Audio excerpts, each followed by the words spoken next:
Oi. Bom, vamos botar um vídeo aqui para você ver quem é que decide as eleições. Parece que não é o voto da gente não, né? Fazer o quê? Geralmente, quando falo sobre esse assunto, eu preciso construir um vocabulário. E só a construção desse vocabulário leva esse tempo. Hoje o deputado Eugimenos vai exercer o poder, o superpoder da concisão.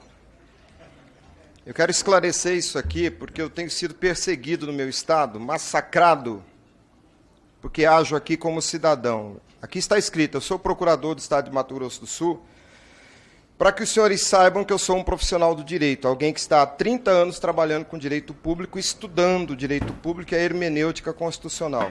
Mas eu não estou aqui como procurador de estado, até porque o órgão do qual faço parte não tem nenhuma atribuição no campo político, nenhuma. O órgão que faço parte é o equivalente da AGU. Meu trabalho é representar o estado de Mato Grosso do Sul. Eu tenho um mandato de lei para representar o estado de Mato Grosso do Sul e, nesse mandato, nenhuma atribuição eleitoral. Então, entendam claramente, estou aqui como um cidadão brasileiro, um profissional do direito, para falar o que entendo sobre o direito, sobre esse tema. É uma pena que o ministro do STF já tenha ido embora e ele tenha vindo aqui e não tenha dito absolutamente nada sobre a ciência do direito. É uma pena.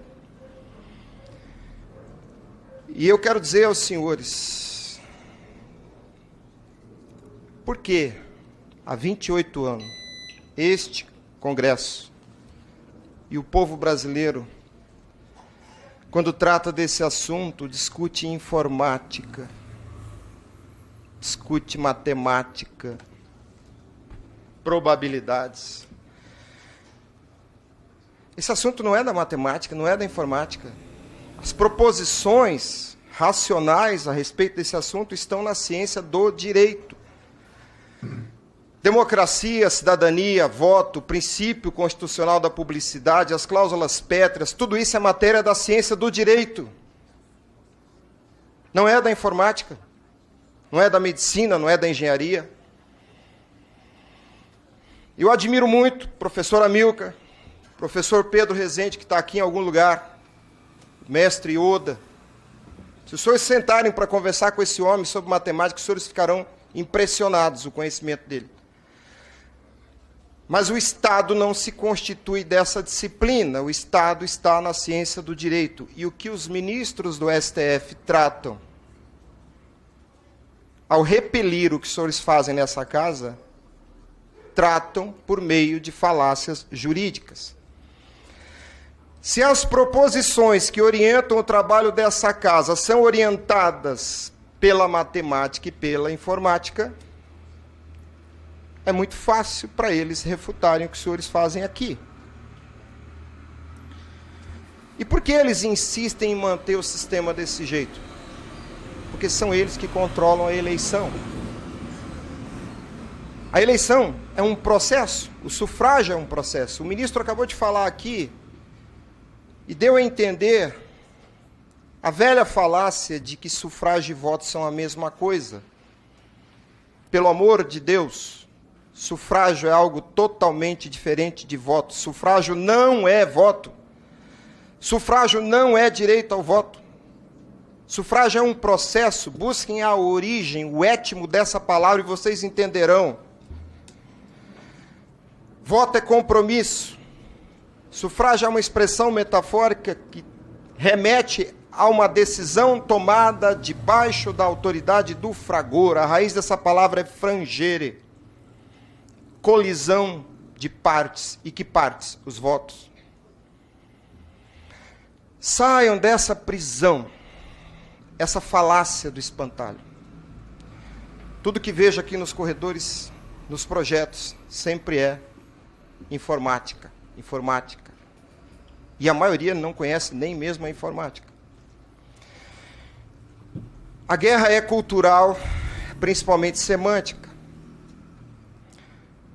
Quando eu digo que são os ministros do STF que decidem a eleição, e eu enfatizo isso, é porque são eles que apuram a vontade majoritária, e o resultado da eleição é a vontade majoritária. Se fazem pelo bem ou pelo mal, não posso provar. Raul Seixas disse uma vez, se o mel é doce, eu não posso afirmar. Mas que parece doce, eu tenho certeza. Por que eu digo que eles decidem a eleição? Porque só eles, e absolutamente só eles, sabem como se procede a apuração da vontade majoritária. E o elegere, a escolha, é a vontade majoritária que decide. Não é por acaso que está além disso, importa quem conta o voto. O sufrágio não acaba quando você deposita sua vontade no sistema. O sufrágio é o fragor das vontades individuais. O voto é a vontade individual. Mas quem tem o absoluto controle sobre o sistema recusa qualquer interferência. Por quê? Porque essa Constituição, mal escrita em 88, deu à Corte Constitucional o poder de ser o agente do serviço eleitoral. Então nós temos juízes constitucionais que são também os prestadores do serviço eleitoral. E eles não querem perder o poder de controlar o destino de um país continental com 200 milhões de habitantes. E voltando à semântica, o que é auditoria? Essa palavra vem de audire, ouvir. O auditor ouve. E ouve quem? Ele não ouve a si mesmo. Ele ouve outro. É absolutamente irracional que há 28 anos nós, povo brasileiro, estejamos assistindo um teatro ridículo, onde alguém ouve a si mesmo. Não há absolutamente nenhuma auditoria no serviço eleitoral, porque é o próprio agente do serviço eleitoral que fiscaliza a sua própria conduta. Isso não é auditoria, isso não é audire. Entendam o absurdo de se esperar que alguém fiscalizando a própria conduta esteja fazendo algo que possa pôr em risco a sua própria conduta. Aqui nos corredores há um folclore sobre a amostragem. A amostragem é uma forma de auditoria. Quando se faz auditoria, se examina a conduta de um ser humano. Quando um fiscal de renda olha os registros fiscais de um empresário, ele não está fiscalizando o livro, ele está fiscalizando a conduta do sujeito passivo da relação tributária. Quando se pretende fazer uma auditoria dos atos do serviço eleitoral, o que está se fiscalizando é a conduta dos agentes do serviço eleitoral. Não é a urna eletrônica, meu Deus. A máquina não é sujeito de direito e obrigação. Ocorre que o sujeito que presta um serviço através de um certo instrumento, ele se põe a fiscalizar o próprio instrumento e, ao final, conclui que aquilo que ele fez está muito bonito.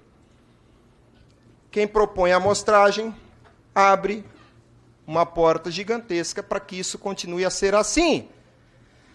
Porque a eventual amostragem será novamente conduzida por aqueles que deveriam estar sendo fiscalizados. E a amostragem é uma operação técnica que se faz quando o universo amostrado é conhecido na sua substância. A substância do voto é a vontade individual. Votos não são fungíveis. E se alguém disser que a amostragem é para mostrar o funcionamento do equipamento, o enredo piora. Porque olhar o que uma máquina faz não significa que eu sei o que a outra máquina faz. Vejam, o problema é semântico. Uma outra proposição folclórica que tenho ouvido aqui, tem que ser por PEC, porque PEC é mais forte. Estudem o controle jurisdicional de constitucionalidade. O controle de constitucionalidade julga qualquer espécie normativa. Emenda constitucional também pode ser julgada inconstitucional. O que os senhores têm que fazer é definir conceitos, porque o juiz militante atua no vazio conceitual. E se os senhores não sabem os conceitos, o problema não será resolvido. Muitas vezes eu chego em algum gabinete e o parlamentar me diz, não precisa falar comigo, você já tem meu voto. Senador, deputado, eu preciso que o senhor entenda o assunto. Se o senhor faz um projeto de lei para repetir simplesmente, vai ter voto impresso, o senhor não resolve o problema. O senhor precisa dizer o que é o sufrágio. Qual a natureza jurídica do sufrágio? Por que o princípio da publicidade se aplica sobre o sufrágio? Quando ocorre o escrutínio do voto? Os senhores precisam entender por que a Corte Constitucional da Alemanha recusou o voto eletrônico. E as razões são jurídicas, não são matemáticas nem informáticas. Houve uma lei em 95, 9.100 em 95, 10.402 em 2002, ambas prevendo voto impresso. Depois, 10.740 em 2003, criando a virtualização do voto. Depois, uma nova tentativa em 2009, 1234 em 2009. Depois, em 2015, 1365 em 2015. E o que essa norma dizia? Vai ter voto impresso. Não há nenhum conteúdo jurídico nessa frase. Este Congresso recentemente tomou uma atitude inteligente quando tratou do tema do marco temporal. Este Congresso definiu o instituto jurídico. Os senhores fazem fonte da lei.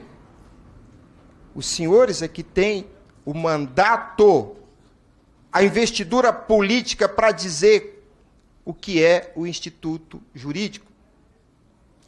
O juiz militante atua no vazio conceitual, como prevê o artigo 4º da Lei de Introdução ao Direito. Vejam, o tempo já acabou. Nós temos que afastar palavras como confiança. Confiança é confidere, fidere, fides, fé. O Estado é laico, eu não tenho que atribuir fé a nenhum servidor público, seja ele ministro ou não.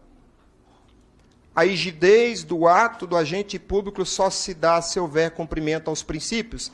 E o princípio constitucional da publicidade tem sido maltratado. Eu vi da boca de um assessor jurídico aqui nesta casa que público é o ato do agente público, não senhor público. É o atributo do ato, não do agente. Tem muito agente público cometendo atos que não são públicos. Entenda, público é aquilo que está na compreensão do povo, porque público, esse adjetivo, significa do povo. O povo deve se apropriar pela compreensão do ato do escrutínio. Nós fazemos eleição desde 1996 num método ilegal, inconstitucional, antidemocrático e fascista. Porque aquilo que era do povo passou a ser do Estado, para o Estado, pelo Estado. Isso é fascismo. Isso é fascismo. Muita coisa pode se dizer mal, ruim, de Getúlio Vargas. Mas uma coisa ele acertou. Ele tirou a eleição da mão dos coronéis e seus bacamartes e suas milícias, quando deu ao voto um corpo concreto. Em 80, reiniciaram a tentativa de tornar o voto virtual apenas potência. Brizola começou essa luta. Brizola. Brizola. Isso não é uma pauta da esquerda ou da direita, é uma pauta da democracia. Se o voto é eletrônico, senhores, o voto é feito de elétrons. Nenhum ser humano nesta sala tem nenhum sentido atribuído por Deus que lhe permita conhecer elétrons. E há uma cláusula em qualquer constituição. O voto deve estar sob uma relação direta de domínio. Esse é o conteúdo teleológico daquela cláusula mal escrita na Constituição de 88, chamada voto direto. Não é o voto que é direto, é tua relação sobre o voto. Você não estabelece uma relação direta de domínio sobre um punhado de elétrons. É por isso que Israel dá ao voto um corpo concreto. Por que eu estou citando Israel? É a ponta da tecnologia no mundo. Senhores, se o voto não tem corpo, matéria, ele não existe. Sabe por que eles dizem que não há fraude, nem há prova de fraude? E eles têm razão.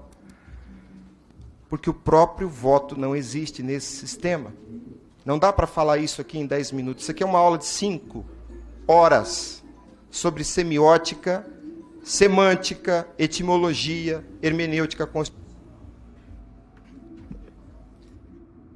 Pois é, então, é problema sério. Está na hora de repensar o sistema de voto da gente, né? É isso aí.